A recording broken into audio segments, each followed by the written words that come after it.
Hello again and welcome back. I'm Mr. Jason, your planetarium supervisor at the St. Charles Parish Library Planetarium, and I'm here again with another evening in the planetarium at home.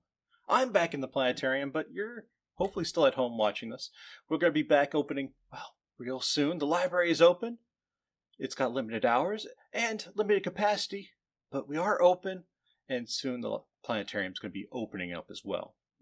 So keep an eye out. But until then, stay tuned here, because we're going to be exploring more about our night sky, our universe, and just the world around us.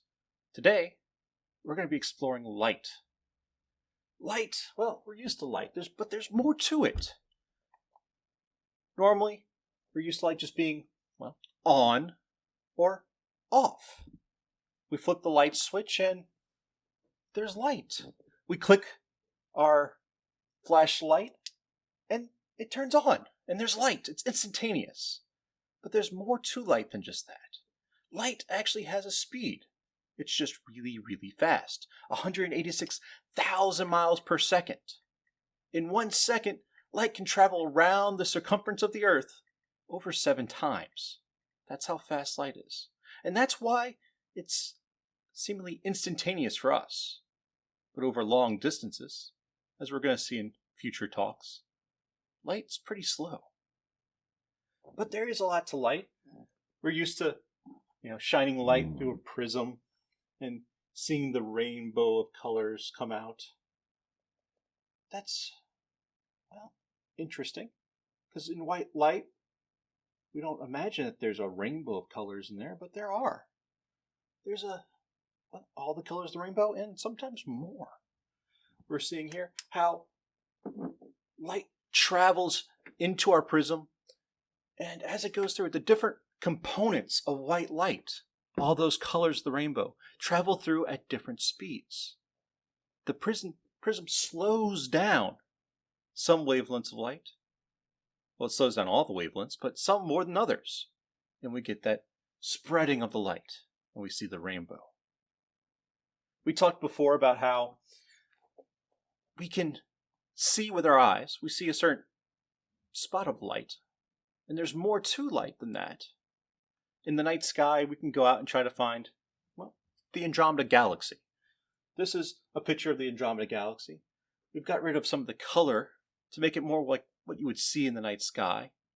Without a pair of binoculars or a telescope, if you go out under a really dark night sky, away from all the city lights, and look up in the fall, autumn time, heading into winter, you might be able to spot the Andromeda Galaxy up there.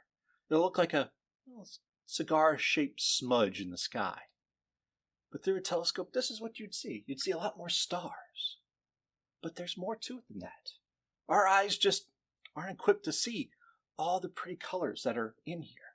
But luckily, one Adam Evans actually took a picture, and his camera caught all those amazing colors. But NASA, as we've discussed previously, uses different telescopes, different instruments, and it gathers more light. It can gather, ultraviolet light. It can gather infrared light. And these different wavelengths of light allow us to see more of this Andromeda Galaxy. We can use it to peer through the clouds of gas and dust to see the structure of the galaxy. We can use it to see, those old stars that light up the center of the galaxy and more. By studying different wavelengths of light. So we know light of what we can see with our eyes, but there's more to it. There's, a lot of light. Here in the center of our little diagram here, it shows visible light. Well, it's a little off-center. But we have the full wavelengths of light. On the far left, we have radio waves, which we listen to in our cars, the radio. On to the right, we move through the wavelength. The size of the wave starts to get smaller, more compact, and because of that, more energy, more energetic. As it moves from radio waves through microwaves, through infrared, which we can feel as heat. Our bodies give off infrared light. We glow, but we just can't see it with our eyes. We need an infrared camera for that. We can see visible light on through to ultraviolet light, which you probably have heard a little bit about ultraviolet light, how it can be used to sanitize objects, kill off that coronavirus and more. It can also, give us a sunburn. But beyond that, we get more energetic, shorter wavelengths. We get X-rays, which we can use to peer through our skin and see our bones. But we don't want to get a lot of X-rays because that can be bad for us. Just like that ultraviolet light can sanitize objects, the more energetic light, like X-rays and gamma rays, well, they can damage our tissue, our cells, the things that make us up. There's all these wavelengths of light, and we only see the small little bit of what is called the electromagnetic spectrum. That's all the wavelengths of light, the electromagnetic spectrum. We use different parts of that spectrum. As I mentioned, X-rays to, see through our skin to see our bones, see if there's any broken bones in there. We use visible light to see the world around us. Our eyes are made to see visible light. Not perfectly made, because, we can't see all those pretty colors in the sky at night.